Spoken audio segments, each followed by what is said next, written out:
Get to the dark side, somewhere inside my childhood when it's my heart died. And even though we both can't, igniting the airwaves, Spark FM. I'm in a stop love how they can them slaves. The hand close and make a next can face. Me no stop love how they. Join us on Facebook and Instagram at SparkFMOnline.com. Turn us up. Oh my darling, oh my darling. Spark FM. Are you gonna be? Say that you're gonna be.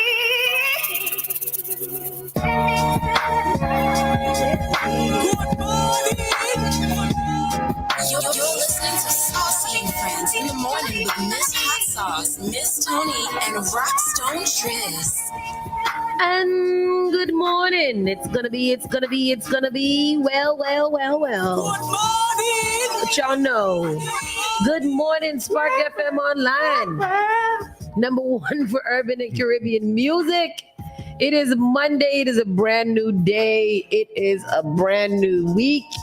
It is time for us to get our heads back into the game because you know what it is. We got to get right. We got to get right. There's so many things happening in this world that we just have to get right with. But we'll start with a quick check-in. Rockstone Triz, how are you? How was your weekend? Run it down.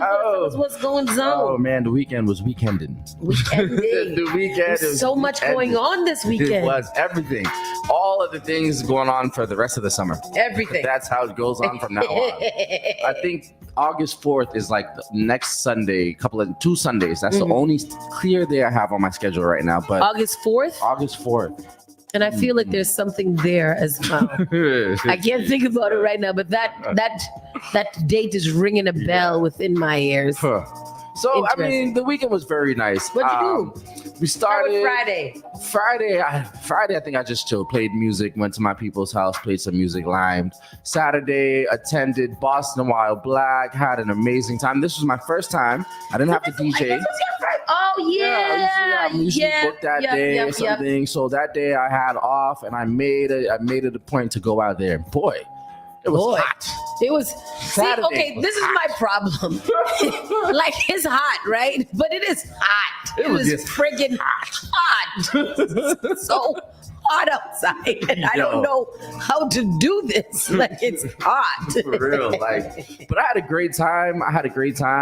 Shout out to you. You were hosting it at the big stage there, working it out. We had a good time. My body was hurting me. I got put on to line dances. I did not know that there was like line dances galore. There's line dance. I think there are approximately 4 hours of line dancing, and people never got over it. Like even after we were finished and the lady needed to take a break, shout out to Angie and the Rhythm Riders.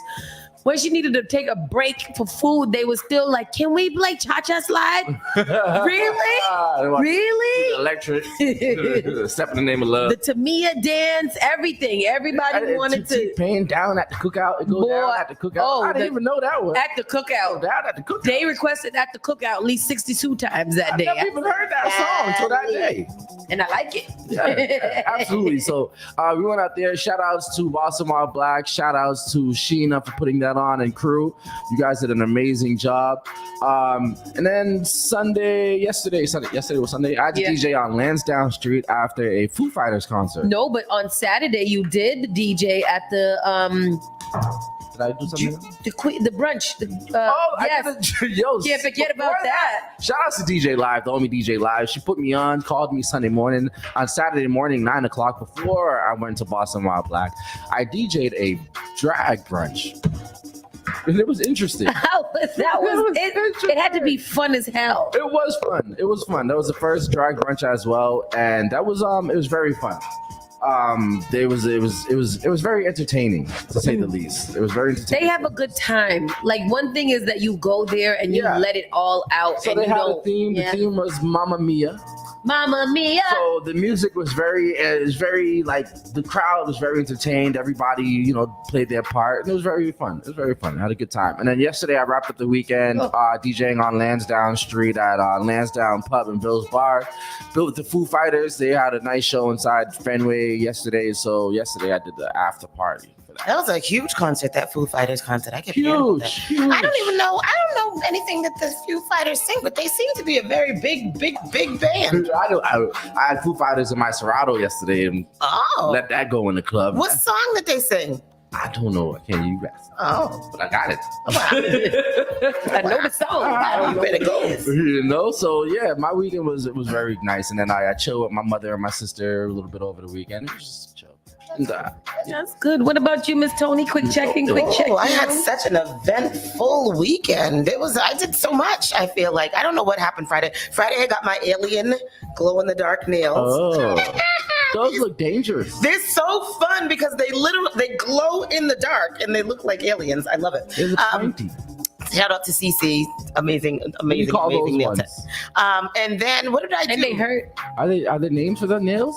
These are the Dior's. What was the name of Woman King nails? Oh, Remember from the movie? Yeah. Like that. So those Saturday, what did we do? Saturday was Boston Wild Black. We were out there hanging out for a long time. That was like you guys said, it was a whole vibe. Sauce did her thing up there. Hostess with the mostest up there doing all the things. All the dance. I learned, shout out to Origination. I learned some soca dance, and out there. boy, I tell you, I'm gonna be dancing. I'm gonna be dancing. I love Origination.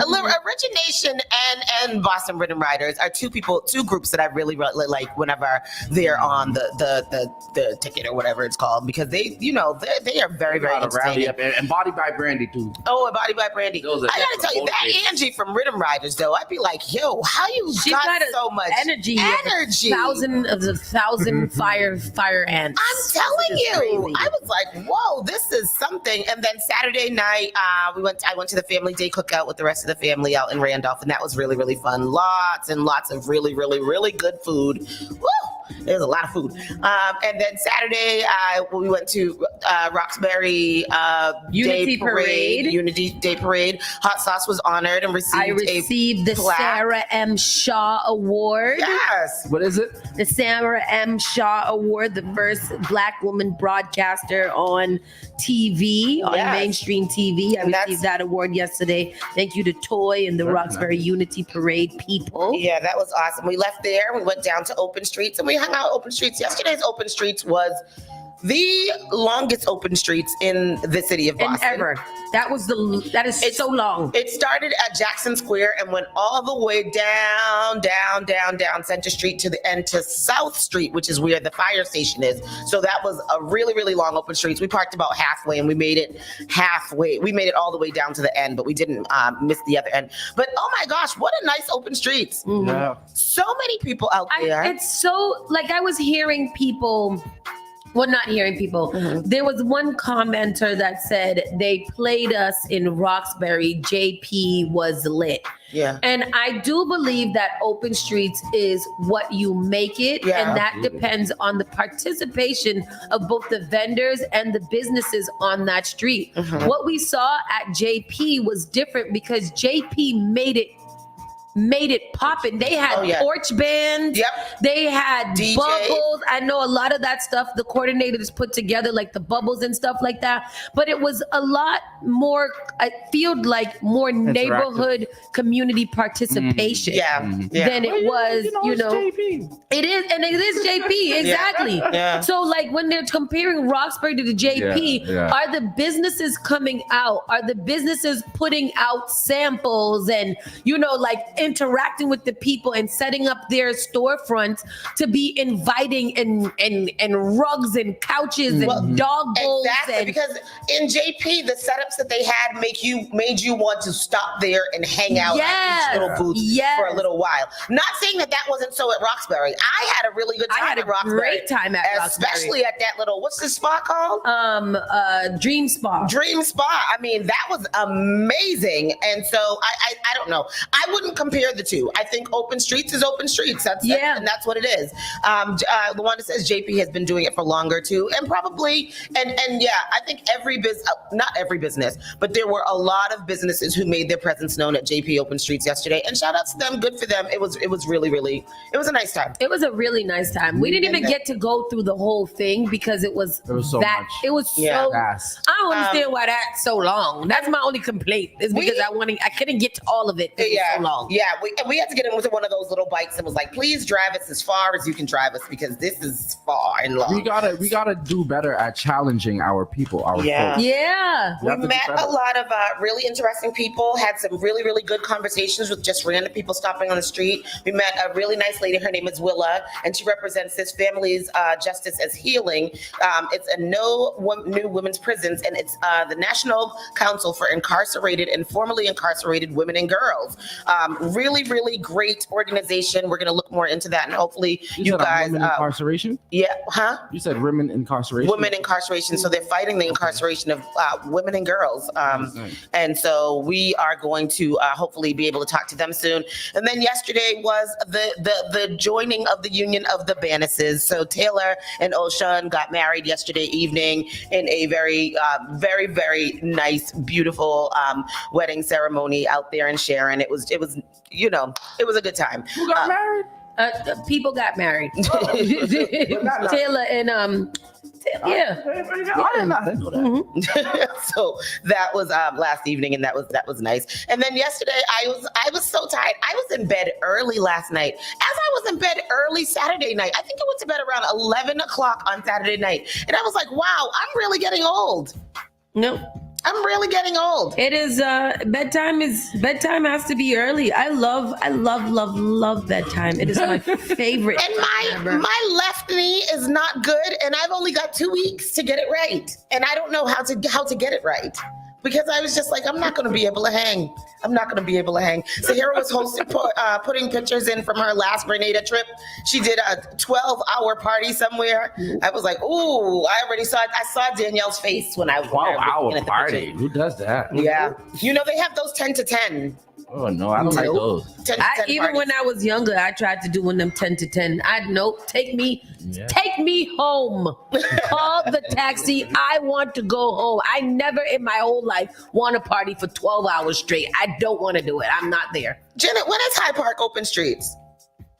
Does Hyde Park don't have I don't streets? know. Yeah, Janet said, so now what do you think the Hyde Park open streets will look like? When is Hyde Park open streets? Is there? Hyde Park open streets. No. Wasn't there? I don't know. It should be. Let me see. Open street. Yes, Gotti, we're on YouTube today. Did you look on the YouTube? I am looking on the open streets to see. August 11th. In Hyde Park. Where they doing that at? Where they do that at? Hyde Park Ave, I would think, right? Yeah. Really? That's August interesting. 11, River Street, Hyde Park, between Hyde Park Ave and River Street to Fairmont Ave and Davidson Street. So Hyde Park Ave and River Street, Where Papa Gino's and Boston Grill is. all the to way Park down 54. to Fairport. But that's it. Fairmount. Yeah, that's it. And then they said, and then to Fairmont Ave and Davidson Street. Oh, Yes, I that's don't know what that is. little. Yeah. That's really all they need, right? Hyde Park, that's all they need. Yeah, Hyde Park is small. Is It's Davidson clearly Street square. Truman Highway? Well, or is it past To be Truman Highway? honest, yeah, because that is the most congestion congested of, part, right. of businesses Right and, there, yeah. and things. Because if they went down Hyde Park Ave, there ain't not a lot to go on unless you do it right in the mark. Yeah, there's not a lot. Yeah, maybe just like take it to a gas station. There. Maybe we had the Hyde Park Bridge. Right. That's it. That's all I gotta say. But they are doing Bridge Fest at Hyde Park on Fridays. Yes, they in are. Hyde Park during the summer. So. You guys can go down there and have a good time. It is a really fun family little time over there. They got a little band and go on and sing a few tunes and dance a few dances. Yeah. And then it's nice. And then it's Do-si-do. nice. Do-si-do. Yeah, so that is all. And yesterday while we was on open streets, a young man belted out, "Oh no." He looked at his phone. He said, "Oh no." Yeah. Oh my God. And he looked like he just saw a ghost. And we said, "What happened? Get that free What stuff. happened?" happened? What happened? He said Biden has officially stepped down. That was me yesterday morning too. Boy, I tell you, everybody around us was like, what? It was like everything stopped. Right. Everything stopped. The music was Everything yesterday, the world stopped. It did. And doesn't today seem like a different type? You feel like you're in a different place today. Yeah, I feel weird. So Biden officially stepped down. Yeah. And within the hour, he officially endorsed Kamala Harris as the Democratic nominee for the party. Right. And there are lots of mixed emotions that are happening. At first, I was stressed out like, oh no, what are we gonna do? I don't think the world is ready. But however, with the news that traveled yesterday to everybody, what happened was an organic grassroots movement that started with Black women.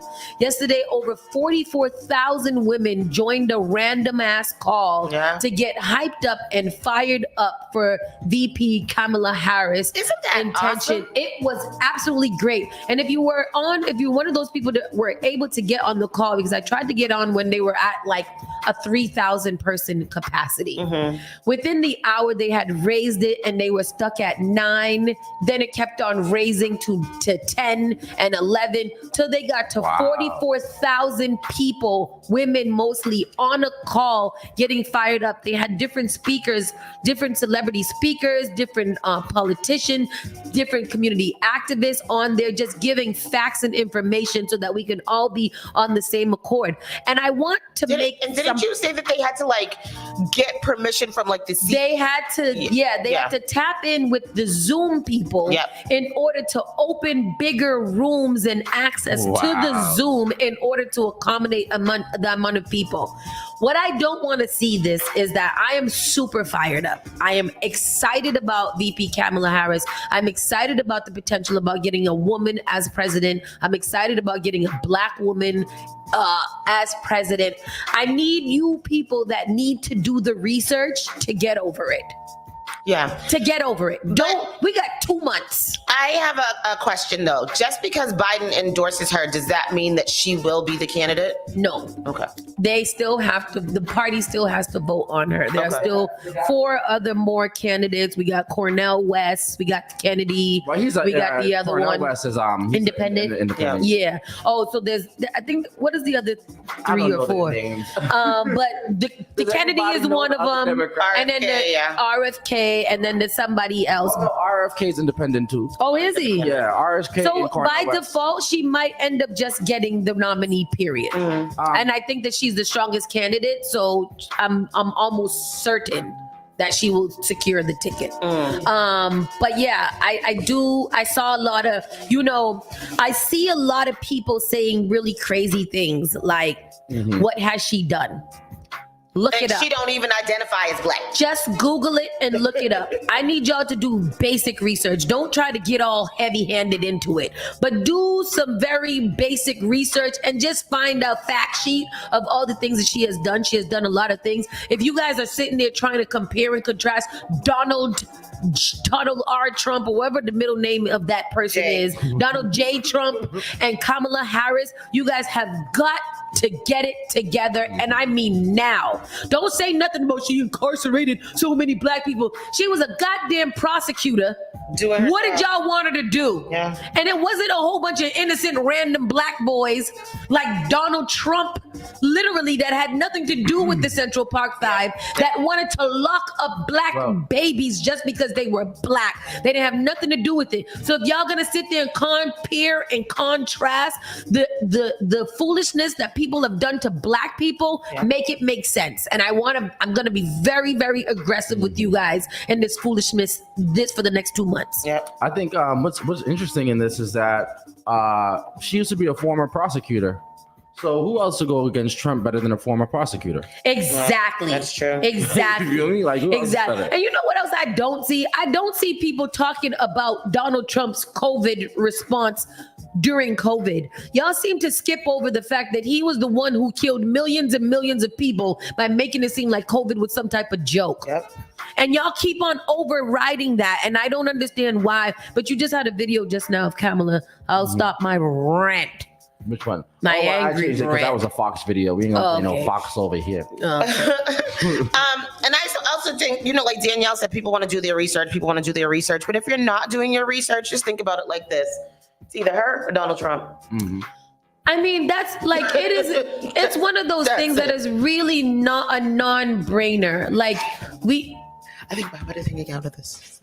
It's really, really, really, really a no-brainer. Like, it's not a thing that you really have to sit there and compare and contrast and look at the rap sheets of both. Donald Trump ain't never, will never, and can never be for us. Right. Like, be honest with yourself. Very honest. There is nothing that Donald Trump is gonna get in there and do for Black people. And anything you guys think that he did, it was because he was coming off of a very good presidency of Obama. And anything that you think Biden did bad is because Donald Trump did his best to dismantle every single thing that Obama put into place in order to F it up for you Black people to get ready for this time where he has told you guys that he's going to turn into a dictator. Yeah. He said it. Yeah. Project 2025 is real. What is it? Agenda 47? Agenda 47 and Project 2025. Yeah. If y'all want to research, don't research Kamala versus Trump. Research Project 2025 and research it good and stop all the foolishness, because this is too late for all of that. And especially you Black men. You Black men better get it together right now. And y'all Latino people too. And you Latino people got to get it together right now. I am pleading to the Black men and to the Latinos of this America to get it together. He will put you on the first ship back to wherever you came from. And if he doesn't even put if it's you on America, a ship, he's going to make it okay for people to execute you in the street for no reason. On the wall. On the wall that he will build. Yeah. I'm tired of hearing the rhetoric of people saying I'm just not voting at all this time. Yeah, and that's another thing, because if you're a vote, a non-vote is a vote for Trump. You voted for Trump. They vote for Trump. If you do not vote, you're voting for Trump. There's nothing in it. Yes. You see what it says on the label? Isn't that how you do it? No. Only 1 milk, 3 sugars. So many milks. It tastes like warm milk. They never get the orders right. Tastes like a baby bottle. Get your own damn tea. Thank you very much. I do appreciate it. Whatever. I haven't changed the tea order in about 3 years. Look, it's Vicky Vegas. Hey, good morning. Where all have the you people been, checking in. Vicky Vegas? Miss Bev, Bo Money Fleming, all of y'all, good morning. Let's get into the show. Let's start the show officially, because we are super late. Spark FM Online, Saucy and Friends in the Morning officially starts right now. You're listening to Saucy and Friends in the Morning with Miss Hot Sauce, Miss Tony, and Rockstone Triz. Call Spark FM at 617-272-3387. The all-new Spark FM. Spark FM. Log on to sparkfmonline.com. People station. What is that? Spark FM. All right, people, we are in the building. Today is July 22nd, 2024. It is approximately 9:46 in the morning. We're a little tardy too. El Partiando. 4K. We got a lot to talk about and a lot to discuss today. We're going to bring back our Money Matters Monday. Officially starts this Monday in our new space. So you guys will start seeing the rotation of our good friends over at Chase Bank come in and talk to us about financial wealth as we move into this last quarter of the year. Today is going to be cloudy this morning, a few showers developing during the afternoon. It's going to be a high of 86 degrees, winds in the south-southwest at 5 to 10 miles per hour. There's a 30% chance of rain today. Again, that's going to be a high of 86. So just walk with an umbrella somewhere close by or a nice brimmed hat. Brimmed. Let's go into the around the way news. Karen Reed. She's back. Poor Karen Reed. Karen Reed is back in court after murder case of Boston police officer boyfriend ended in a mistrial. Karen Reed returns to court on Monday today for the first time since her murder case involving her Boston police officer boyfriend ended in a mistrial. Has she been out or has she been in jail still? No, she's been out. She's been on bail. Reed is accused of ramming into John O'Keefe with her SUV and leaving him for dead in a snowstorm in January 2022. Her 2-month trial ended when jurors declared that they were hopelessly deadlocked and a judge declared a mistrial on the 5th day of deliberations. Jury deliberations during the trial are among the issues likely to be addressed. In several motions, the defense contended 4 jurors have said the jury unanimously reached a not guilty verdict on those 2 charges.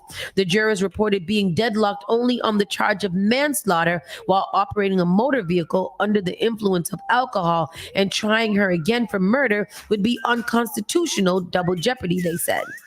The defense also argues Judge Beverly Cannoni abruptly announced the mistrial without questioning the jurors about where they stood on each of the 3 charges.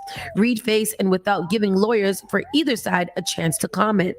Prosecutors described the defense's request to drop charges of second-degree murder and leaving the scene of a deadly accident as unsubstantiated but sensational post-trial claim based on hearsay, conjecture, and legally inappropriate resilience as to the substance of jury deliberations. Let me read it one more time so that my brain could potentially process it. So they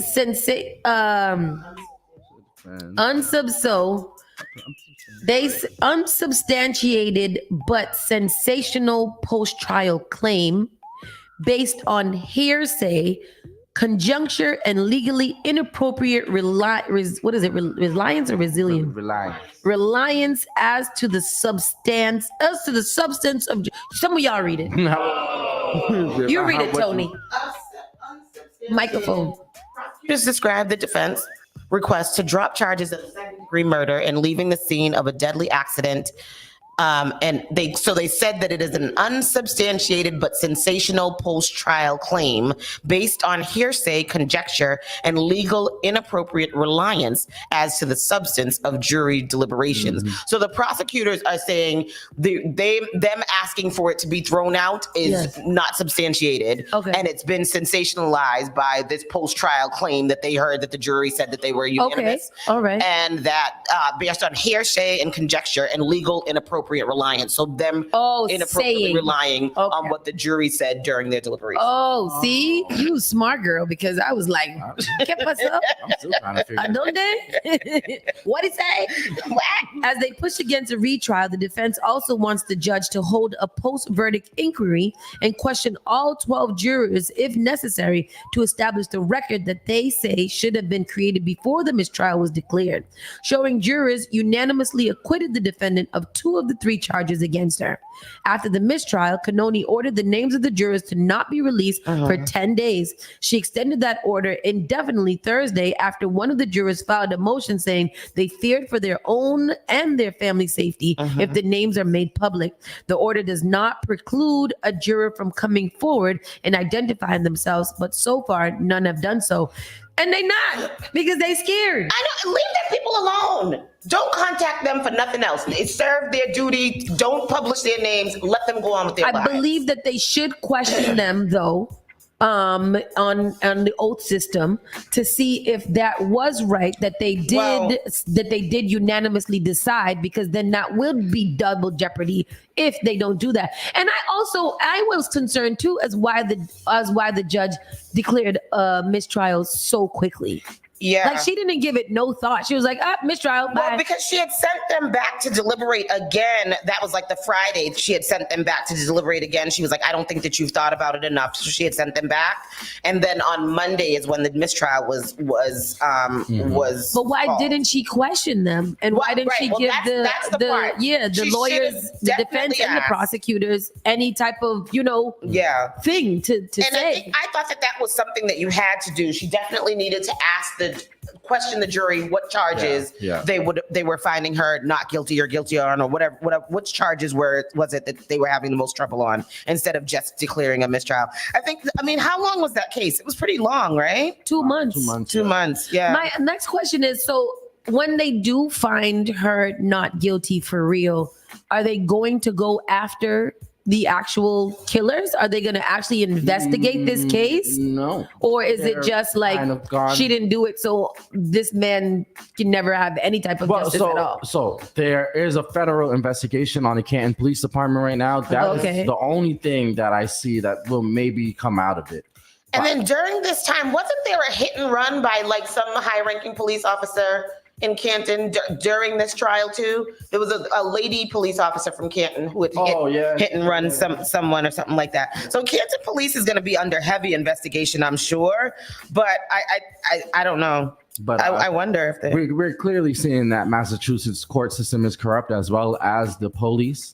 Yeah. So, and we're also seeing that going around the country right now. Right. It's not just a Massachusetts thing. We're starting with the Supreme Court. I mean, that's so funny though, because I feel like before this case, we didn't hear so much about what was going on with the police. And then this one just really highlighted so many things that are happening in the police force. I believe because now it's white on white crime. Before it was most likely happening and black people can't get no voice out here. But now that it's a white woman, a white woman, now they want to start digging into the police system and seeing what's corrupt or not. That's crazy. That's crazy. How many black people have gone to jail and sat through a trial and didn't get none of this type of attention at all for things that they did not commit? That's crazy. Yeah. It's terrible. Yeah. Quick thinking crew extinguishes stage fire at Kane Brown's in Boston. What's Kane Brown's? Oh, it looks like it's over at Fenway. A concert at Fenway, headlined by country sensation Kane Brown, was temporarily disrupted on Saturday night due to a small fire that broke out on the venue stage. The fire occurred above the stage's scaffolding, briefly pausing the performance as crews scrambled to extinguish the flames. According to according to the news, the concert, which also featured performances by John Party, Low Cash, and Ray Lynn, was halted for a period of about 10 minutes. The fire, visible on the lightning truss, was swiftly handled by the stage crew, allowing the show to resume without further delay, much to the relief of fans. And that is nice. There was a fire yesterday? No, it was Fenway. Saturday. Saturday, because you played for the Foo Fighters yesterday, right? Yeah, so there was a lot of concerts at Fenway over the past couple days or this past week. But this whole summer, Fenway's been activated. There's been the concerts all summer at Fenway. Really? Inside of the Fenway? Really? Yeah. Any black people? Anybody know? Justin Timberlake. He was at Fenway? He's black. You're right. He belongs on this side. You got that. Attleboro man drowns after jet skis crash on a pond in Rutland. Where's up? The other day, Shoni was reading a list of all the ponds and stuff that were contaminated, or those are the good ones? The ones that are contaminated. And there are so many bodies of water here around the Massachusetts that I didn't know. Yeah. So many ponds and swimming lakes and all kinds of fun things. This one is in Rutland. A 46-year-old Attleboro man is dead after he was pulled from the water at a pond in Rutland on Saturday. Emergency crews responded to a report of a person who fell off a jet ski and disappeared after appearing to be distressed in the water around 4 p.m. Searched the area in boats and on shore, officials said. After an extensive search, including Fire District, 8 dive team, the Massachusetts State Police, and the Massachusetts Environmental Police found the man's body around 7:49. Damn, almost 4 hours later. Did you go to Revere Beach this week? I completely forgot. I thought I saw a picture of you on the beach. Oh no, that was everybody thought I was away. I think I was reminded every day, and every day I said we're gonna go because last night I was like, I'm gonna take the boys last night, but I was dead. When I saw it last night on the news, I was like, oh no, we missed it again. Yeah. Where were you, Triz, in that picture? What is that? Jersey. Oh, long time ago. Last year. Oh, BRT. Oh, BRT. Heard so many bad things about BRT yet again.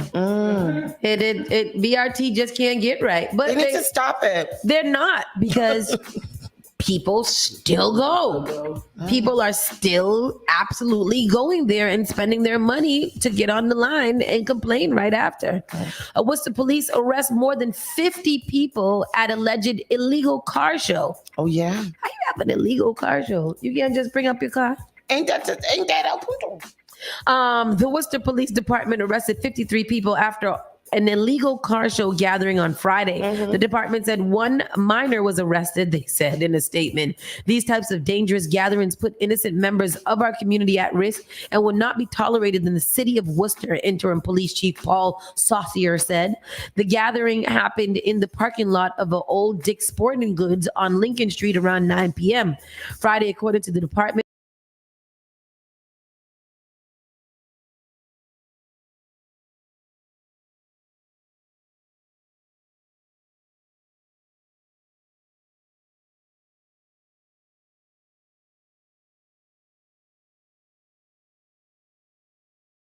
of the car sped off, but officers recorded some license plate numbers, then discovered the location of the next gathering via social media.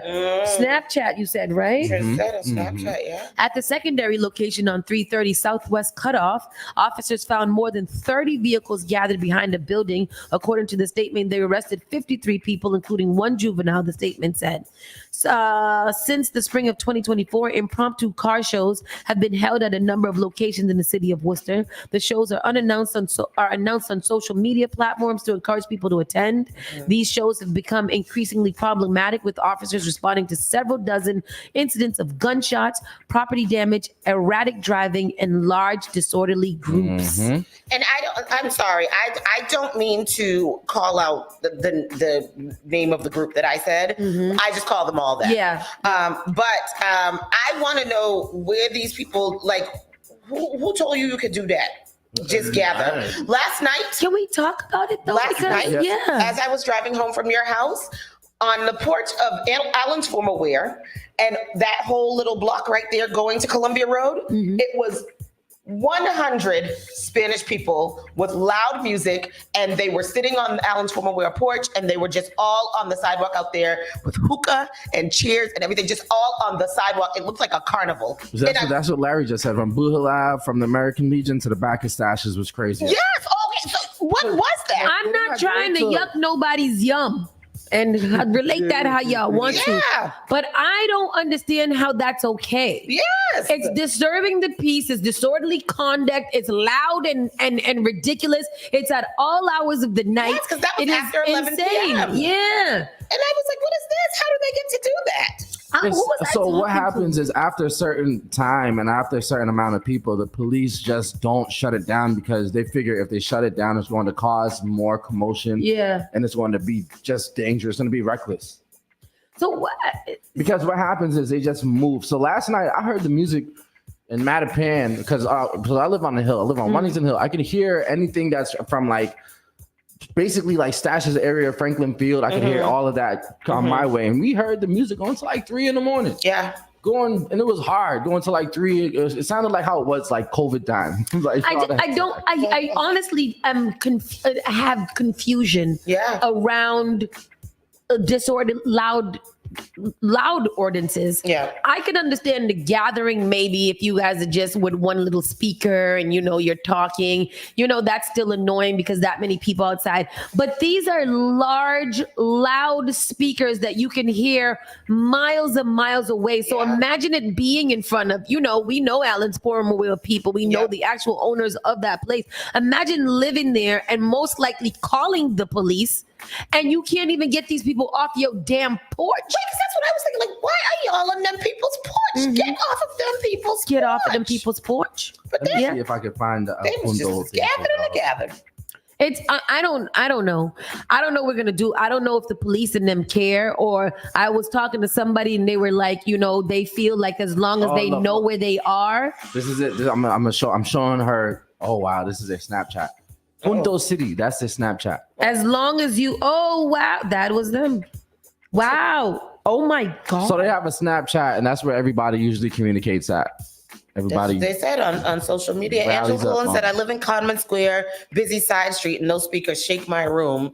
And she also said that she tells her daughter not to go to those car gatherings, especially those meetups in Worcester. It was what was 11 hours ago? 10 o'clock? There was 11 hours ago was what? Mm-hmm. That's 12 hours. Oh, that wasn't 10, even. That was about 2 o'clock in the morning. So this is what I'm saying. 11 hours ago, he's like, Talbot Ave, this ish is packed. Do not block traffic. Let these effing buses through. Oh wow, it's real communication. That's how they. Yeah. Everyone find parking. Oh, that's lit. I'm not even gonna put these people's business out there because I'm not that. There's no controlling over it. Then they went over there by They tell you National Wholesale Liquidators. This is 1:17 a.m. They have it. They've never shut that page down. By the way, that page is never shut down. Wow. Everybody just hits that page up. Look, this is how this is real organization. Imagine if these people organized to vote. Child. Bro, send a snap to vote. Look at this. Show the people. Don't show them the radio. Let me just. This is how they communicate. This is how they communicate. And they just keep moving locations. Every time they get ran off from one place, they just go to another place. Exclusive for the people that's watching us on the YouTube and videos. See that? Mm-hmm. Pull up there. Still have a bussy out here. What's a bussy? What's a bussy? Yo, then they switch it. Wow. Ooh. Good for that. Talk about organization. This is what listen. If you can organize like that and get all those people, all they got to do is put a little voter registration out there at each checkpoint. Yeah. Then they can just tell the government, hey, we doing the people's work. We're civically engaged. We are getting voters ready for voting. And this is why we're gathering, because we got to appeal to our people. But no, they don't think that way. Yeah. We got to think like they think. We got to get loud music and get people outside ready to mobilize and activate, not just pull up and ding. Yeah, they did have a lot of streets blocked off too. Larry said he got off of work at 10 and had to drive around because they closed Franklin Park, American Legion, Blue Hill, and Columbia Road was all packed with people yesterday. Yeah, man, that's crazy. Somebody dropped the ball yesterday. Yeah, somebody got a report for that. Somebody got to step up on that one. Yeah, I think it's absolutely amazing how they do it. I don't think it's amazing what they're doing. Right. Mm-hmm. And that's crazy. Nantucket triathlon participant dies after being pulled from the water. It's a lot of drowning. I feel like that's just not. I feel like we haven't heard a lot about as many drownings so far this summer. This year, Last year what was it? There was like a drowning every day or something. Mm-hmm. It's crazy. Let me just make sure 6 displaced by a Hyde Park house fire last night as well. A man refuses to give money to a group of teens at Savin Hill Tea Station, so they beat him and rob him. Oh, wow. That's neighborly. That's so nice. Savin Hill, a group of female juveniles. Terrible. Sound like black. I hate to read it. A group of female juveniles were harassing an adult male and asking for money. When the victim refused, the juveniles attacked him and robbed him of his personal belongings. Officers arrested 2 offenders on Dodd Ave, and the investigation is still going. Well, I'm glad they caught them. I'm always scared of the children. Yeah. I don't want to be scared of the children, but I am often scared of the children. When I see pack of children, I really do cross the street or go somewhere else. What was happening Saturday? Did they send out a message on the Snapchat for all the children to dress in black and white and be along Blue Hill Ave? No, because I was like, what the hell? It is a convention of these black and white dressed teenagers up and down Blue Hill Ave. It's last Saturday night. I was coming home at 11 o'clock over there by the Fernandez car wash. Yeah. The police were out there with paddy wagons and all kinds of stuff. They were in the street. They were on the sidewalks. They were like crawling out of spaces. It looked like roaches when you turn on the light with all of these teenagers dressed in the same clothes. Them damn panda dunks. I thought they went out of style. Nope. You guys know what we did miss over the weekend? What? So this was the return of the annual nude bike ride. Yes. Oh, it was this weekend. Somebody said that. I saw a status message like, is there a reason why there's so much naked people in downtown on bikes? Oh, so it was this weekend. I wanted to do it. And here they are. doing their annual. What day was it? On Saturday. I believe Saturday or Sunday. It was out there again, though. Look at that little fat person that just rode by. That's not nice to say. No, it was just such a round person on a bike. That was funny. Wow. I don't want to see that. There's so much pink in that video. You don't want to see no pink balls on a seat. Oh, As of the 20th, there was still no vehicle inspections available in Massachusetts due to the CrowdStrike glitch that went down. Oh, good. So that's my excuse. That's my excuse as well, because I tried to go this weekend to get my inspection sticker, and they said it was a CrowdStrike glitch. So that's all I could do. I know. And that's it. That's it. Anyway, people, we're going to go to a quick commercial break. Oh, did we talk about that? Oh, we did talk about that. Yeah. And when we come back, we'll be talking to our people over at Chase. We're going to be talking to Ivan Cutts, who will be talking to us about money savings and all kinds of other things. So keep it locked. Money Matters Monday is up next here on Spark FM Online. You're listening to Saucy and Friends in the morning with Miss Hot Sauce, Miss Tony, and Rockstone Triz.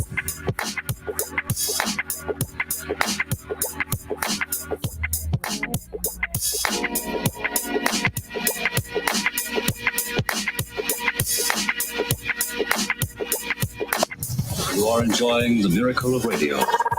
New England's #1 urban Caribbean music. Radio. Spark FM.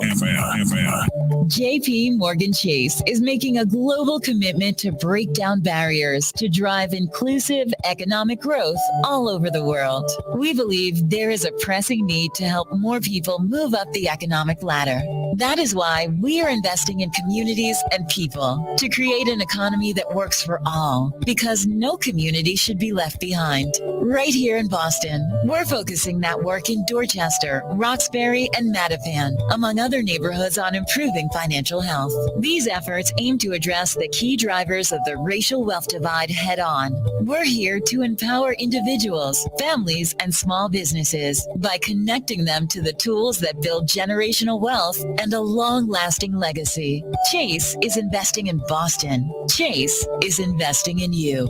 Visit us at the Mattapan branch at 1617 Blue Hill Avenue, where the team is waiting to help. Finally Home is a must-read step-by-step guide that will equip any first-time home buyer with the knowledge they need to confidently make informed decisions. This book provides answers in simple and clear terms to most, if not all, of the questions you may have about credit, home ownership, and generational wealth. Finally Home equips the reader with the confidence to be engaged with the home buying process without feeling vulnerable or exploited. Tailor-made Real Estate Easy is not just a catchy hashtag. It is real estate agent and radio personality Taylor Andre's goal. A goal to simplify one of the most challenging processes you will go through as an adult. A goal to educate you properly on credit and teach you the strategies to finding the home of your dream. It is not just a good book or an easy read. It is the secret to a seamless home buying experience.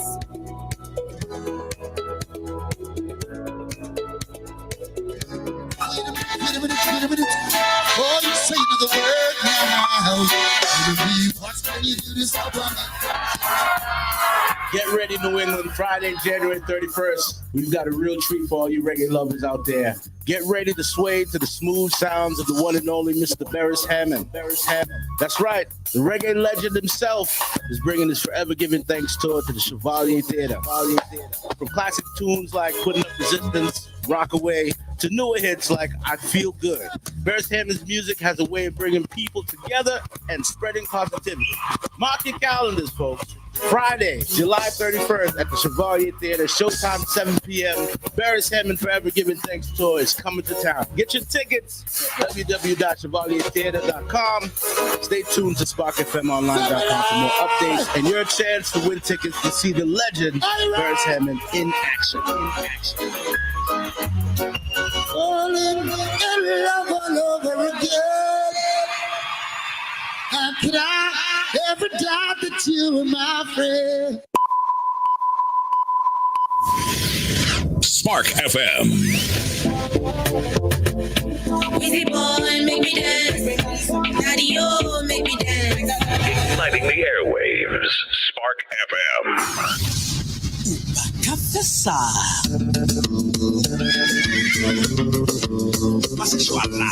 Join us on Facebook and Instagram at sparkfmonline.com. Turn us up. Tell me how you want it. Yeah. Call me and I'm over it. Spark FM. You're listening to Saucy and Friends in the morning with Miss Hot Sauce, Miss Tony, and Rockstone Triz.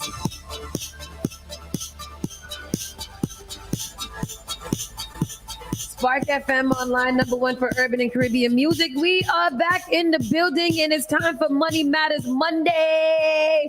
We are officially in the last half or the last, at this point, 5 more months? Yeah. 5 more months. So in the last half of the year, we are approaching third quarter very, very soon. And I feel like the last half of the year are the most expensive months for people. These are the months where Christmas, Thanksgiving, Black Friday, Cyber Mondays, what else is there? There's Halloween and birthdays, Sag season, back to school. So we have Ivan in here from Chase Bank, who is going to be taking up our Money Matters Monday segment to get us all ready for the last quarter of the year. And we're going to be talking about budgeting today. Budgeting. Hi, good morning. Good morning. How you feeling? Feeling good. So glad to have you here in the new space. Yes. Welcome back to Spark FM Online. I love it. This is beautiful. Thank you very much. I found out so much about you in our little tour. Do you guys know that Ivan likes to do a lot of construction and design? DIY. Right? Oh, you don't say that around here. DIY. Speaking of, don't say that around here. What's them things in the hallway over there? Oh, those are walls. That's that part. He said wall. Oh, it's shelving. It's shelving. Oh, okay. Like panels for the shelf. Yeah. So I'm looking around and I'm like, that's why I said it was a wood wall. Hell, put that there. So there's a lot going on in here. So Ivan was talking to us about that and help us save some money because we need to budget too now that we have, bigger bills. That part. So how do we broach this subject? How do you approach it? I think you should always start from your goal, right? Okay. So I think the last time we were here, we talked about like reverse engineering from your goal, right? We said GPA. Mm-hmm. One of the things that I like to share with a lot of folks is the 50-30-20 rule, right? 50-30-20. I'll get your pen and your papers out. Right. 50-30-20. 50-30-20. We got to make it catchy. You got to put the trill beat on 50-30. 50-30-20. Right? Let me stop before I get y'all turned up in here. Because we will. This Spark FM is what we do. But no, so like 50-30-20 is really simple, right? So easy way to get started on your budget. So 50% of your income is going to come or go to what we like to call the baseline, right? Or what I like to call the baseline. So that's your rent, your utilities, right? Your food, your communication, your travel, right? The essentials, right? Everything that you need should take about 50% of your income. Okay. Right? Now let's be realistic, right? Everybody wants to have some fun. Right? Yes. Self-care, mm-hmm, right? Mm-hmm, we want to get a haircut. Ladies want to get your nails done. By the way, you smell excellent. By the way, listen, excellent. I appreciate that. I took a shower today. No, I'm just kidding. It is wonderful. But no, these are things that you want to budget, right? Mm-hmm. So these are things that are going to be like that 30%. Okay. Right? So again, haircut, nails, dinner out with your friends, right? Yes. Movies, right? You want to make sure that's about 30%, right? And it can be less, right? Let's say you want to save to go on a trip or something like that, right? Mm-hmm. You know what? I'm going to not get my nails. I'm going to do DIY right now. I'm holding in on the nails. I did a session for some youth. And they were like, look, we did an example on the screen. And on the example, it gives a young lady and she spends $65 a month on her nails. And I always love to ask the ladies. I'm like, so ladies, hold on one second. Is that realistic? Can we do 60? Can we go less than 65? Some of them like, nah, you can't. If you don't get I feel like you could DIY your feet. Yeah. But your nails. Got to go get somebody to do it. It's hard, brother. I always get the big mix. Yeah. I get a big mix always. I'll sacrifice my feet for about 3 months for a trip. I will not sacrifice my nails. No. Okay. Can't. I will stretch it out to like 5 weeks on my nails, maybe sometimes. Okay. And that's when you start talking like this. Yeah. Say less. but that's why I always ask. It's very funny, right? But I like this example. This is a good one. Yep. And then you go the 20%, right? Those are the long-term goals, right? So your long-term goals, you want to say anything that's past like 10 years. Right? Okay. Anything past 10 years. So retirement, children's education in the future, right? So 50, 30, 20. That's an easy way to get started. I like that. I think 30% is very reasonable for the Me too. things. Yeah. Especially when you don't got no income. And it's not intimidating either. Yeah. Right? It's not intimidating. And then, I mean, the base of it all, again, it's just start from your values, your goals, right? So I like to say your goals or your values or your why, that's like the engine to the car, right? We're all human. Let's be honest. Yeah. How many times you set out to lose some weight? I know I did, right? And I was like, I'm not getting up today because I'm tired, right? Last week was, oh my God, it was crazy. You know, it's Sunday. Sunday I went out too much. Yeah. You know, we had too many mimosas at brunch. Ooh, I love right. mimosas. So I'm gonna go ahead and I'm gonna stay in the bed, right? Let's be honest, right? So it can be the same with your finances. You want to ensure that you're leveraging some of those tools. One of my favorite things to do is to automate. I love to automate. Me too. Things, right? I do love to automate. Yeah. I mean, that's how I saved for my first house, right? So I said, okay, I'm not going to go and try to manually put this in the bank, right? Every single week. That's not right. That's not smart for me. Oh, you talking about automate your savings? 1,000%. But I was like, automate my bills, but automate my savings. Make sure that something from your check automatically goes in there. Single time. Oh. So think of, this is what I like to share as well, right? Think of your savings as another bill. You're paying everybody else, right? You're paying to pay yourself. Took it right out of my mouth. That is, it's basic, right? But sometimes you don't think about the very low hanging fruit that you can do. I automate all my other bills. So why don't I just automate a little $25, a little $50 in there, every whatever. I don't see it. I close that account so I don't got access to it. And next thing I know, I wake up one morning, I got $10,000 and I go get my nails done. Yeah. Exactly. So what do you think about these save your change type situations? Does that count as something? Yeah, absolutely. So again, right? You want to build a budget that works for you. My budget is not going to be the same as yours or hers, right? But at the same time, anything that you put away, right? It's the small, consistent steps. That's the biggest thing, right? Staying consistent, breaking it down over time, right? So even if it's 50 cents, you put that 50 cents away. Right. If it's $1, if it's $5, those things add up. Right. So a lot of us, when you have like those big goals, right? This space was a big goal. It came with a big number. It did. Right. But here's the thing. I'm a fan of sayings. I'm a fan of, different quotes and things of that nature. Right. And I share this a lot with the youth because sometimes they think their goal is too big. I'm like, I want you to think about this. How would you eat an elephant? Little by little. Piece by piece, right? A little bit at a time, one bite at a time. That's what I always share with them, one bite at a time. So you may have a huge goal, right?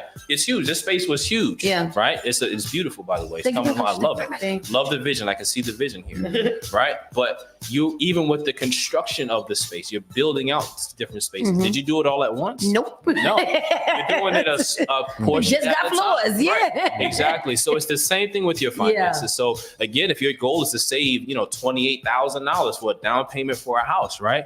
Okay, how much time you gonna give yourself? Right? And you break it down over time, monthly payments, right? Let's say you did 7 years or so. That's like 72 months or something like that, right? So that's like $389 a month, right? So versus 28,000 all in one All fell at swoop. once. Yep. 389 is a lot more manageable. I could definitely manage 389 over 28,000. Exactly. Yeah. 1,000. And not only that, when you start making goals like that, you get encouraged to double in that money a little faster. Yeah. So you'll find ways to. I got me a little extra right now. Let me slip that over to my savings. I know. Yeah. Especially when you see a savings, it's like an off number, and you're like, oh, let me just throw something right there. Add up a little bit. Throw a little something on there. I got a little no tea today. I'll put that $2 in there real quick. Absolutely. No, that makes a lot of sense. When it comes to these bigger months, though, when we're going into like the Novembers and the December, and you might not have that much to throw into those savings. Right. What's a good tip or trick that we can use to kind of, be able to have a good Christmas, but also not, completely mess up what you've done all throughout the year. So I'm gonna start my answer with a question. Okay. Do we know that Christmas is coming every year?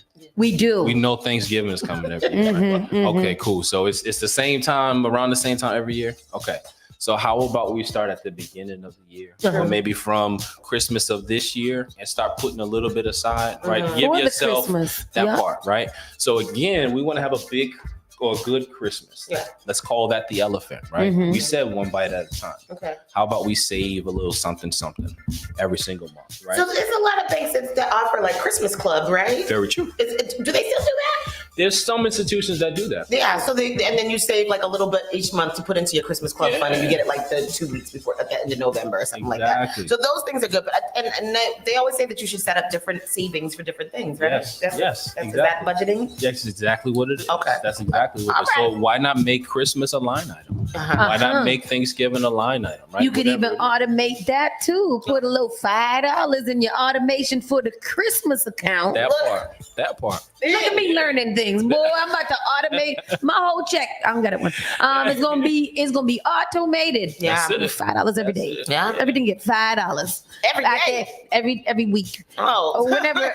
I don't know how we do it, but everything's gonna get $5, and what we got at the end of it is what we got. Yeah. Sometimes I only had $2. And that's what I put in there. That's it. And that's the toy you're gonna get. You better take care of it. But that's small, consistent stuff. Yeah. Right? It's achievable over time. Small, consistent. That's it. Yeah. Another thing though, right? We talk about that why. We got to make sure that why is bigger than ourselves. Right? Really narrowing in on that goal. So we said, buying a home, right? There's also, what type of home do I want? Okay. Do I want a 2-bedroom house versus a 3-bedroom house? Where do I right? want it? Where do I want to live? Location. Right. Do I want to go investment property versus single home?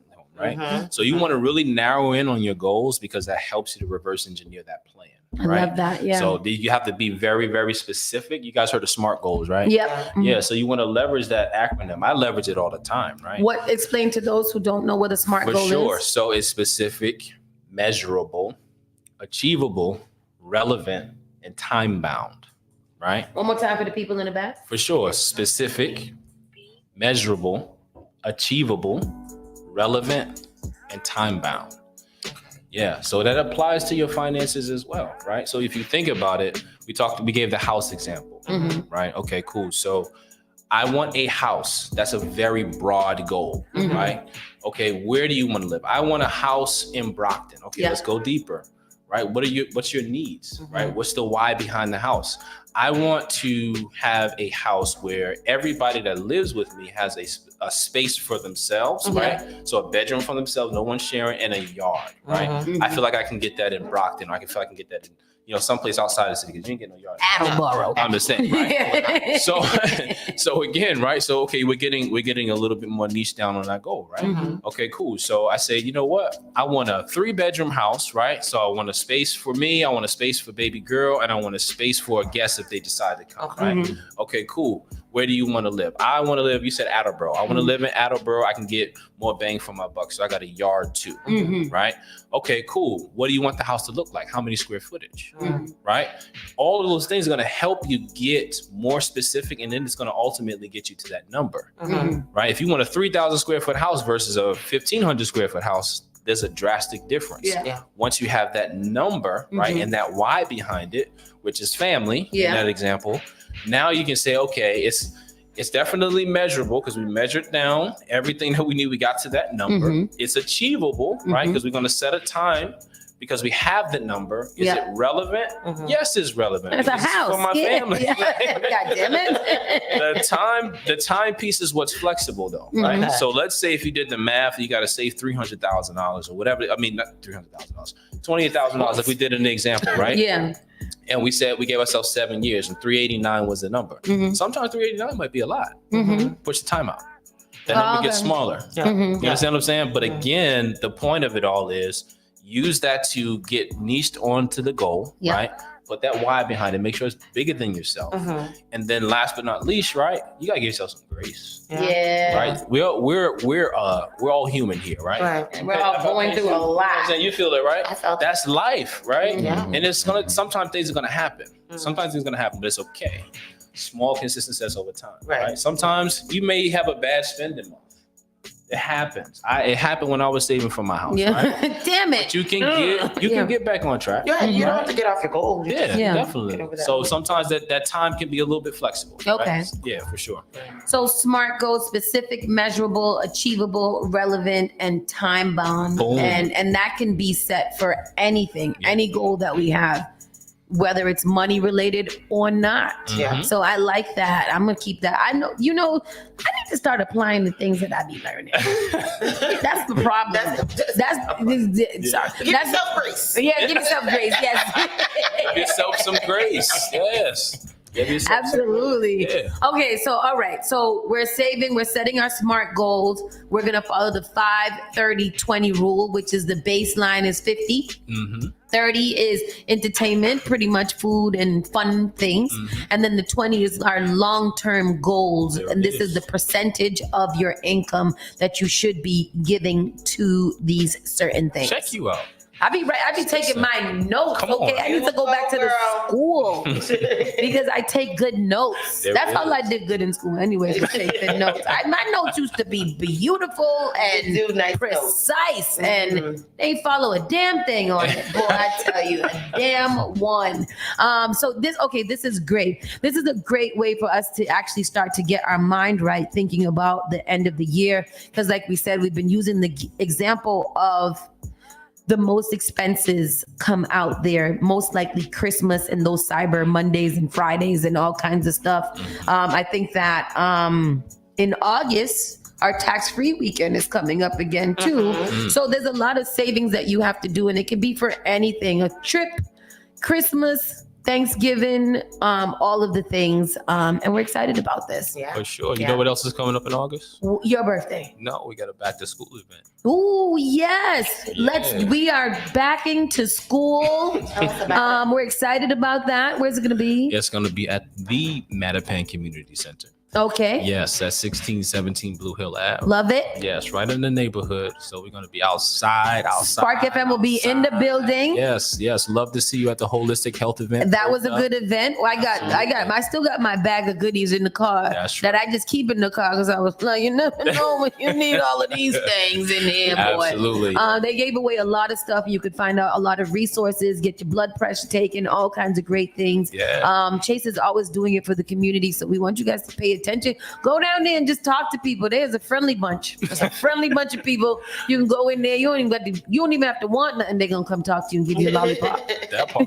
Just go in there, get a little air condition. Yeah, do that. Good. That is good. Air condition is good. I do need to come down there to open my savings account so that I can start putting my automated money into my savings account. We're applying the knowledge. Yes, we are applying it and we are taking it to the people who do the work. And I'm really excited about it. Ivan, thank you so much. It's always a pleasure. It's always a pleasure. And obviously we're going to see you more often. When is the back to school again is? August 17th. August 17th. Yeah. August 17th.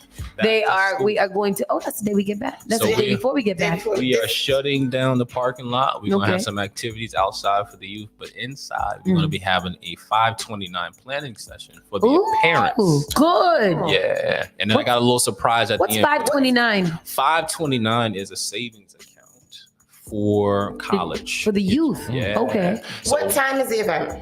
The event is going to be from 10 to 1. Okay. Oh, good. That's good because Kitty's Carnival is right after. You send those people right up there to the That's right. Right over there. That's right. So what I'm gonna do is I'll make sure you guys have all the information. Mhm. You guys are on the email list. Yes. Oh, yeah. Okay. We perfect. So we've got a ton of events. That's one of the bigger ones that we're doing for the community.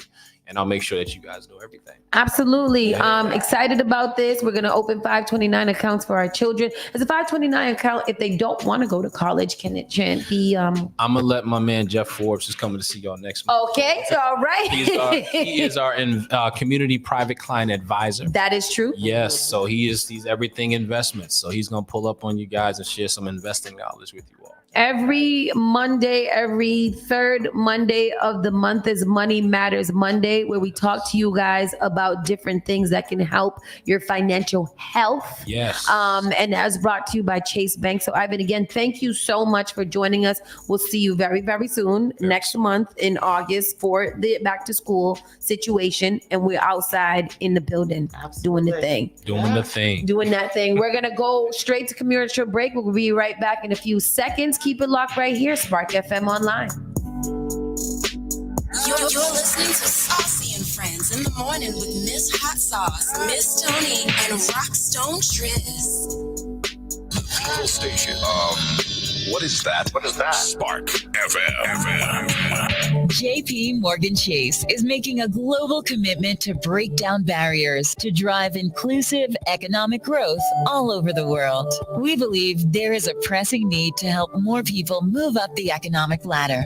That is why we are investing in communities and people to create an economy that works for all, because no community should be left behind. Right here in Boston, we're focusing that work in Dorchester, Roxbury, and Mattapan, among other neighborhoods, on improving financial health. These efforts aim to address the key drivers of the racial wealth divide head on. We're here to empower individuals, families, and small businesses by connecting them to the tools that build generational wealth and a long-lasting legacy. Chase is investing in Boston. Chase is investing in you. Visit us at the Mattapan branch at 1617 Blue Hill Avenue, where the team is waiting to help. This is a message from the Centers for Disease Control and Prevention. Travel increases your chance of getting and spreading COVID-19. Take steps to protect yourself and others. Wear a mask that completely covers your nose and mouth. Masks are required on planes, buses, trains, and other forms of public transportation traveling into, within, or outside of the U.S. and in U.S. transportation hubs, such as airports and stations. Stay at least 6 feet away from others. Wash your hands often, and watch for symptoms of COVID-19. When traveling back to the U.S., you must show a negative COVID-19 test result or have documentation of recovery from COVID-19 before boarding your flight back to the U.S. Visit cdc.gov/COVID-19 travel to learn more about travel requirements and recommendations. Yamba Market. Visit the first Black-owned dispensary in Cambridge.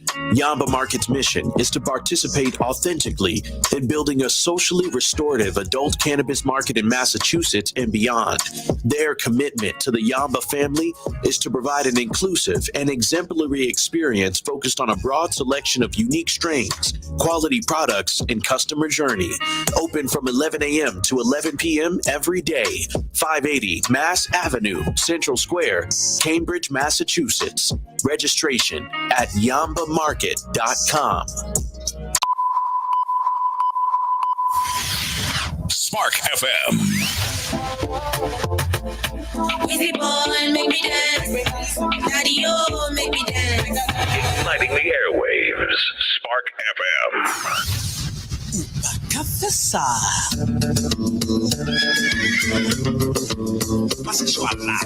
Join us on Facebook and Instagram at sparkfmonline.com. Turn us up. Tell me how you own it, yeah. Call me and I'm over it. Spark FM.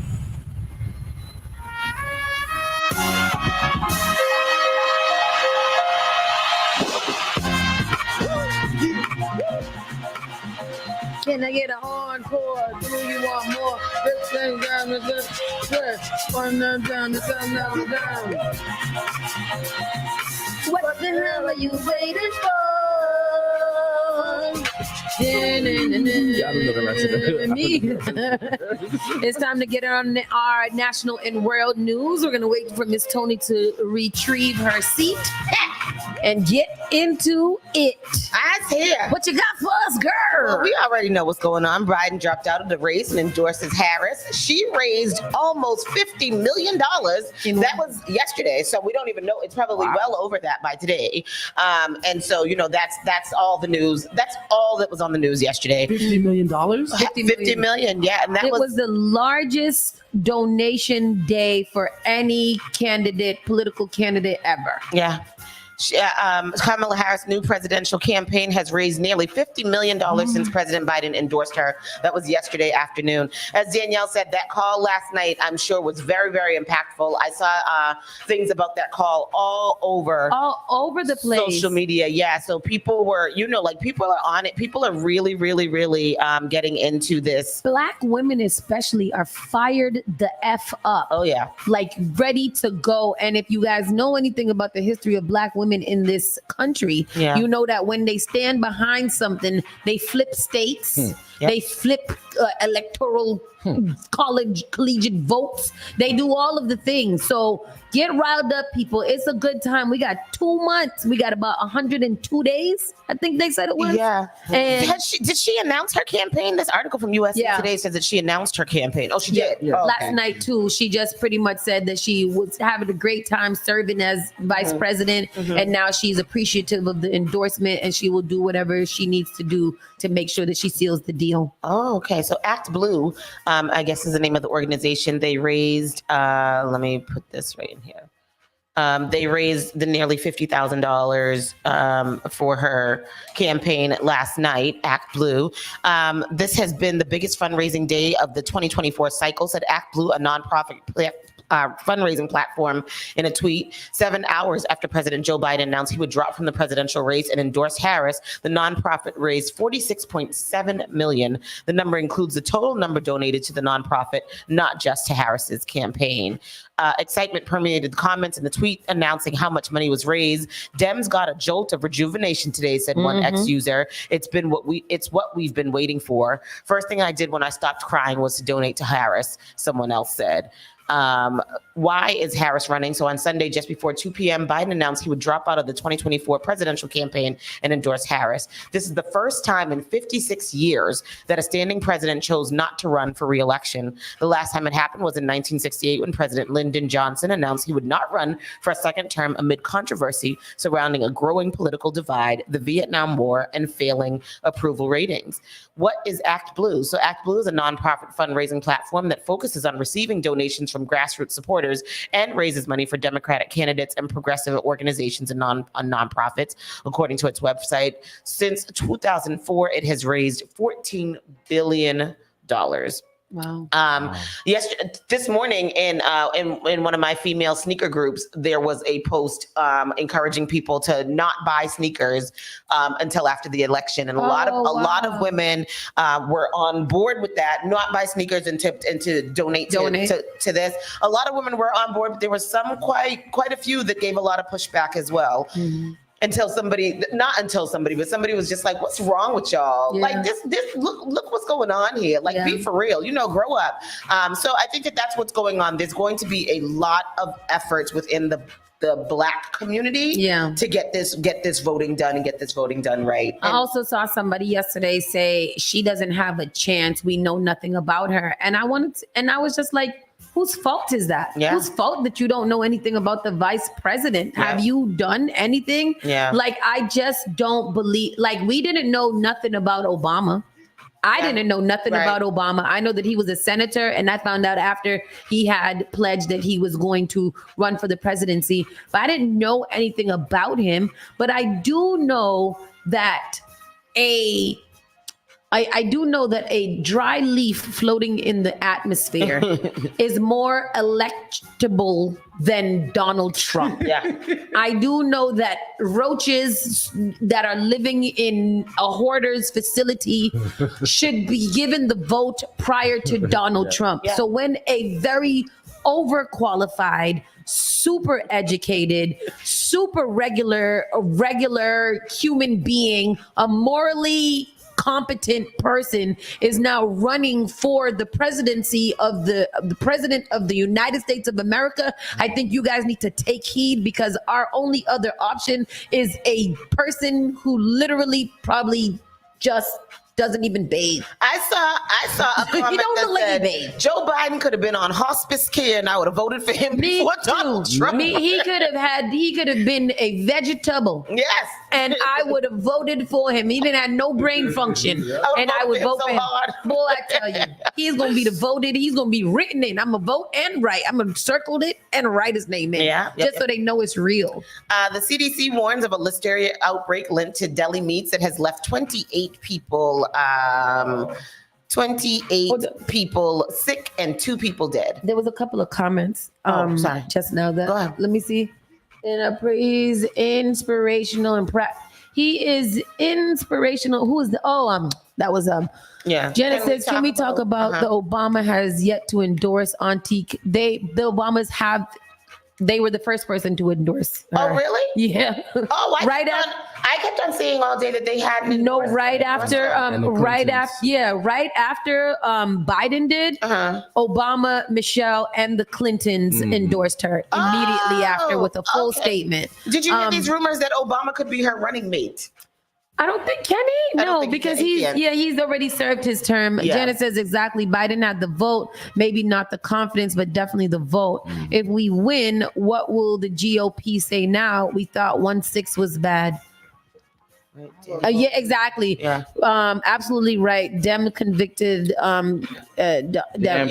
Also, another thing that people need to keep in mind: if Trump is elected to be president, he gets the next 3 picks. For the Supreme Court, 2 to 3 picks for the Supreme Court. We're already stacked 6-3. We're already stacked 6-3. 6 of the 9 positions are good old boys. So think about those things. Don't think about who the person is. Think about who it cannot be. I'm telling everybody, if you want to have a democracy, then this is when you vote. This is the voting for democracy. To continue, then this is when you vote, because whether or not this is going to change. You guys have to think about how long they've been strategizing against this. Clarence to Uncle Thomas, he is set to retire. He is waiting until Donald Trump gets into office to retire so Donald Trump can replace him, most likely with a white old man who has the same morals of Kavanaugh and them other ones that are up on there, who he will absolutely place into that seat. And that's a lifetime appointment. So y'all are sitting there thinking it's between Dems and the Republicans. It's not that. It's much deeper than that. And what about your kids and your children's futures? Y'all got to be for real. And I know that I'm preaching to the choir because we don't necessarily hold the respect of a lot of Trump supporters here because they don't come here. But you guys have to do your due diligence and let people know what Kamala has done, what her credentials are, because that's the same thing that people are going to keep asking all the time. What has she done? What has she done? What has she done? She has cast tie-breaking vote for the American Rescue Plan of 2021, passed the American Rescue Plan resulting in a $1.9 trillion economic stimulus, extended the Child Care Credit Act through the American Rescue Plan, extended unemployment benefits through the American Rescue Plan, passed the $1 trillion bipartisan infrastructure bill. There's about 35 the list goes on of the amount of things that she has been doing sitting quietly. And I'm one of those people who are like, we don't hear from her. I don't know what she's doing, blah, blah, blah. But once you really need to know, you will find that information and you will see that this lady been out here putting in the work. She can put it in the work. Yeah, I think it's time for her to get loud, though. It's time to get loud. Say that, sister. It's time for her to really, she need a boss. She need to get some braids. In a sense. Somebody said that in one of the comments too. Can I give her some 38-inch long? She do. Goddess locks, and she needs to Michelle Obama up. put on some cute boots, and she needs to strut the stage. She needs to open her black ass mouth and say the things. Yep. In the meantime, ladies, go out there, get your Converse and pearls. Hello. Wear that. Hello. Every day. That's our uniform. We got to get ready. Yes. So again, a listeria outbreak has been linked to deli meat, has left 28 sick and 2 dead. Cases have been reported in at least 12 states. Y'all got to be careful with these deli meats. The Center for Disease Control and Prevention is warning Americans about a listeria outbreak that has sickened more than 24 people across 12 states. As of Friday, 28 people have fallen ill, all of whom have been hospitalized, and 2 people have died, one from Illinois and one from New Jersey. New York is the state with the most cases at 7, followed by Maryland with 6. States that also have reported cases include Illinois, Georgia, Massachusetts, Minnesota, Missouri, New Jersey, North Carolina, Pennsylvania, Virginia, and Wisconsin. How you get listeria? From like under, those I don't know. The true number of people sick in this outbreak is likely higher than the number reported, and the outbreak may not be limited to the states with known illnesses. This is because some people recover without medical care and are not tested for listeria. In addition, recent illnesses may not yet be reported, as it usually takes 3 to 4 weeks to determine if a sick person is part of an outbreak. The CDC said it and its partners, including the U.S. Department of Agriculture, Food Safety and Inspection Service, are collecting data to determine the source of the outbreak. Many of the patients in this outbreak reported eating meats sliced at deli counters before falling ill. There is currently no information indicating that people are getting sick from pre-packaged deli meats. Of the 18 people able to be interviewed, 16 reported eating meats sliced at a deli, most commonly deli sliced turkey, liverwurst, and ham. Meats were sliced at a variety of supermarket and grocery store delis. Where does it say?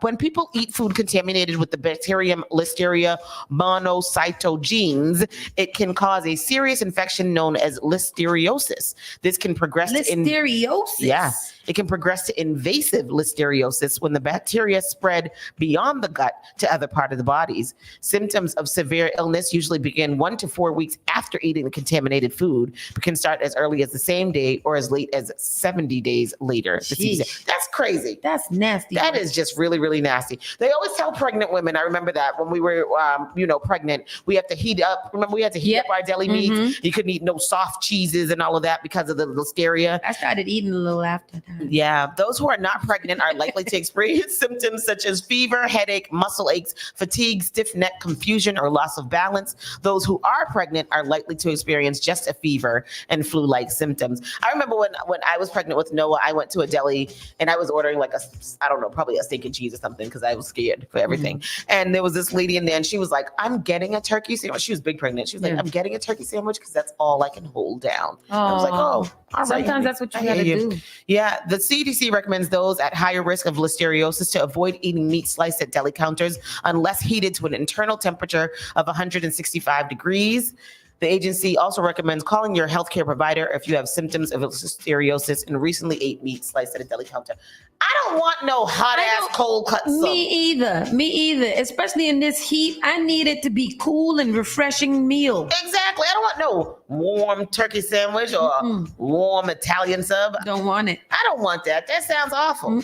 Anyhow, y'all be careful though. Unless it's panini pressed, then I'll take that because that tastes nice. We don't need no more outbreak. A teenage prankster is shot playing ding dong ditch after a gun-toting homeowner opened fire. Stupid games win stupid prizes. Pretty much. This is a teenage prankster shot in Maine. Vincent Martin, 30, allegedly opened fire on the group of teenagers after targeting his house around 1 a.m. on Saturday morning. The group knocked on the door, but before they could rush away, he allegedly opened his door and released a barrage of gunshots. He hit one of them in the calf, which was a life-threatening injury.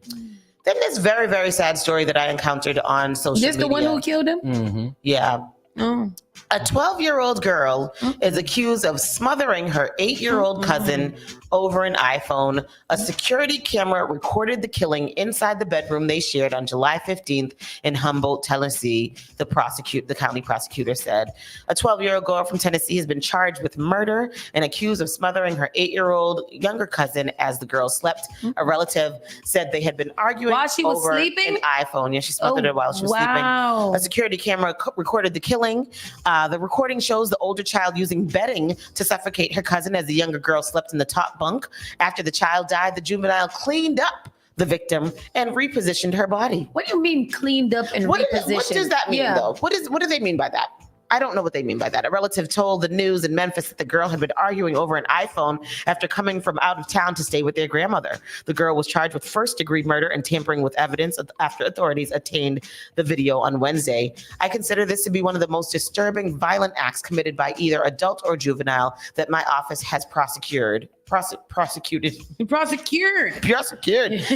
said he would petition a judge to prosecute the girl who turns 13 later this month in adult court, which would allow for a lengthier sentence, whether that will be through incarceration or supervision with court-ordered conditions. She was so pretty. The little girl, right? Yeah. Like what is that? Let's go to that story because I want to know what clean up and reposition mean. Yeah. She was sleeping. Says the 8-year-old was found unresponsive in her bed in this house on East Mitchell Monday. Wednesday, a tipster said surveillance video from the bedroom revealed what happened. So you've seen the video? Unfortunately, I have. What does the video show? It shows the 12-year-old with her full body weight taking bedding, and it appears to be that the 8-year-old is asleep. She takes the bedding and she covers the 8-year-old's face. Did the 8-year-old wake up? Did she struggle at any point? Yes, ma'am. There is a part in the video where we see her struggling. A memorial for 8-year-old Demiria sits out front of her grandmother's house where the crime occurred. She was visiting from Nashville, her 12-year-old cousin visiting from South Carolina. Their grandmother says the two were inseparable. The evidence, says DA Agee, points to first-degree murder and tampering with evidence. There is video where the 12-year-old goes and gets tissues and comes in and appears to be trying to clean the 8-year-old's body, face, and also moves the child, the 8-year-old, to appear that she was underneath the covers. The memorial for Demiria keeps growing. Balloons in her favorite colors, her beloved stuffed animals, and the nail polish she adored. The family and police struggling to figure out the motive. We'd ask your viewers to obviously pray for the family and also pray for our police officers and our That's a crazy story. That is I'm wild. so concerned about how a 12-year-old knows so much about murder. You gotta be careful what your kids are watching, man. Yeah, you know them things to be on TV a lot. What is it? The murder things? Yeah. Real. Is it real true crimes? True crimes, yeah. She killed her while she was sleeping and then cleaned up her body all nice and put her under the covers. I don't think she cleaned her up in like I can't say that. You think she knew that she was dead, or did she think that she was sleeping? I mean, they said that they were really close, so she probably thought that she was just, like, I don't know I don't know. She's 12. I don't know. It's such a sad story. It's just so terrible. It's so terrible. Yeah. And she smothered the kid. Smothered her. Yeah. Oh, And they said she used like the full weight of her body to press down on it. Over a goddamn iPhone? Over an iPhone. Wow. Sad story. That's the national news. That's all I got. We're going to go straight into entertainment, see if there's anything that is less ridiculous. Golly. What is Elton John doing? Elton John allegedly pissing in a bottle at shoe store inspires... Not Sir Elton. What? Inspires copycat to do the same. Why were you doing that, Sir Elton John? So this was happened a couple of weeks ago, I believe. Elton John supposedly relieved himself in a shoe store. Has had unintended consequences for those who run the point. Let's just say that they're seeing a lot of yellow around the building lately. Sources with direct knowledge tell TMZ the story about Elton allegedly leaking in the shoe store from a couple weeks ago, unfortunately inspired copycats, all of whom seem to be taking their cues from EJ, either as a prank on the shop or just to be pricks. Yeah, I don't think it's a prank. I think it's to be a prick. And I don't understand why. What is the story here? Why did Elton John do that? Yeah. Why did he do that? The story goes, the rock legend couldn't hold in. The story goes, the rock legend couldn't hold it while shopping for sneakers at Sugar Kicks in Nice earlier this week, and ended up pissing in a plastic bottle in the middle of a store. So says the guy who runs the shop. Anyways, the alleged Elton John bottle situation was captured on video surveillance, by the way, but we're told the footage will never see the light of day. As for any response from the story from EJ, let's just say he's holding in any reaction because we haven't heard anything. So is the story true or not? Right. How are we supposed to know? Who said it? Who said that they? They said that they a couple of weeks ago that they found him. They saw him pissing in a bottle. I don't know if it's true. Isn't that indecent exposure? And can't he be arrested? Did the store not have a bathroom that Elton John could use? Because I hate when you go into a store and they be like, "Oh, it's only for customers." Right. I will pay for something once I pee. Right. But right now, I need to use the bathroom. Yeah, I hate that. That's weird. That is very interesting. I don't know why. Sorry, everyone.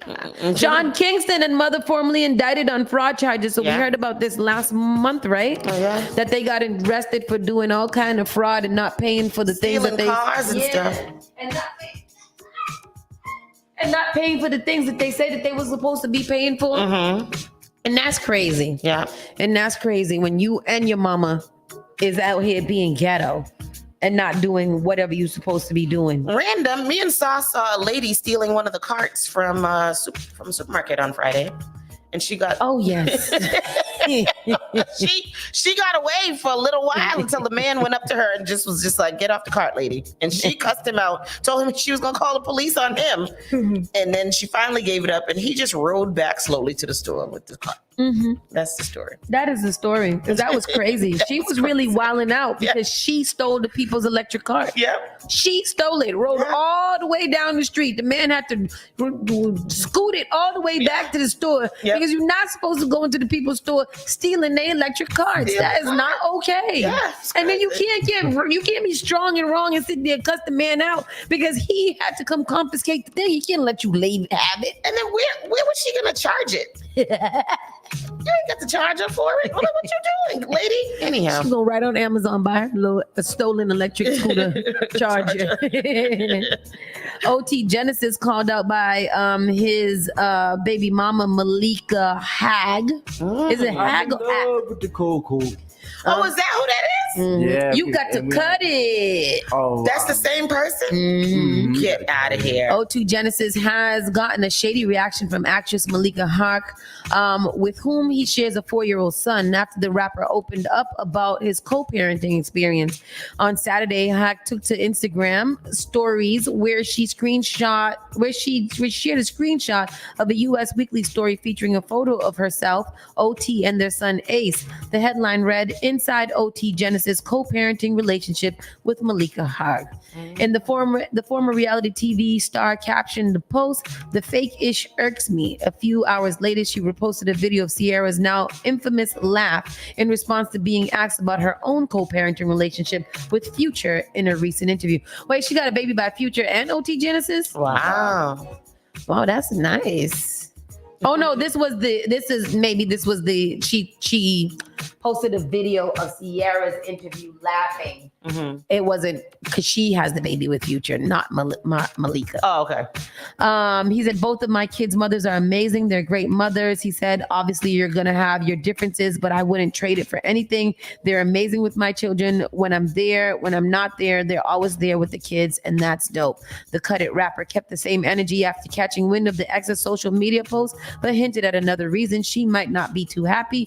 He said, "You offered me $100K to have another baby with you, and I said no," he wrote. "Still love you and speak highly every time." Blue heart emoji. Check out their IG stories. People let me not say, people can do whatever they want with their own social media because obviously y'all don't know how to keep your affairs inside of your house. So whatever. Blueface to stay in jail despite probation sentence in Vegas case. And I don't have anything else to say about that because yes, I agree. I think the judge made the right decision. Blueface has essentially had his probation in Las Vegas shooting case reset. However, the rapper remains behind bars in connection to the different probation violation case.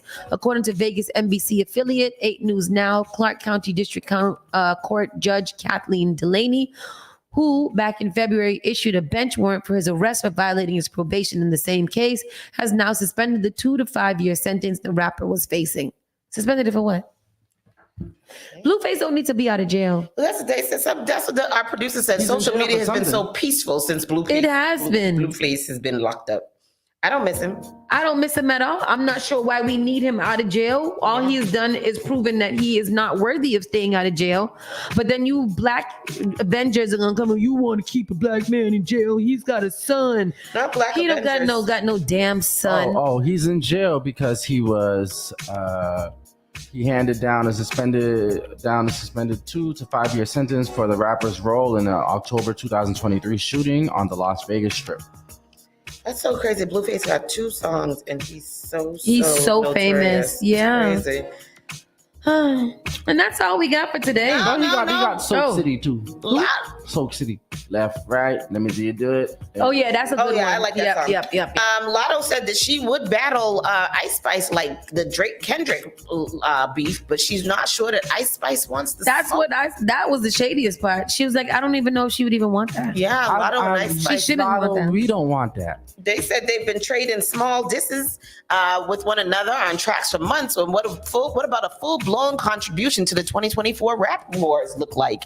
In her new Billboard cover profile, Lotto admitted she'd been open to duking it out with Ice Spice, and they didn't have any real issues. It's more like healthy competition, she says. Thing is, Lotto doesn't feel Ice Spice is built for that type of rapping. It's not a slight, but more of an observation, she says. If I was to do a battle, it would be with somebody I feel like I'm gonna go tit for tat with, Lotto told the Pub. I really don't mean it as shade. Would she even want to do that? I feel like she's doing her own lane. It's 2 different types of vibes. I don't even think she gives me like, oh, she wants to engage in an actual rap beef. In February, Lotto released her Sunday Service single, which many peg to be heat directed at Ice Spice. The Bronx rapper returned the favor with her track "Think You the Ish Fart," and got trounced by Candace Owens for her effort. Lotto encouraged Ice to keep taking shots, but doesn't think the feud will manifest into a main event. Everybody gonna take their little jabs in the music, and that's not even about that. It's not even that serious to me. I feel like you should do that, Lotto continued. But as far as for actual whole diss records to each other, I don't think she would even want to do that. I feel like would it even make sense? It wouldn't. It wouldn't. That's what she said. Nobody wants to see it though. Yep.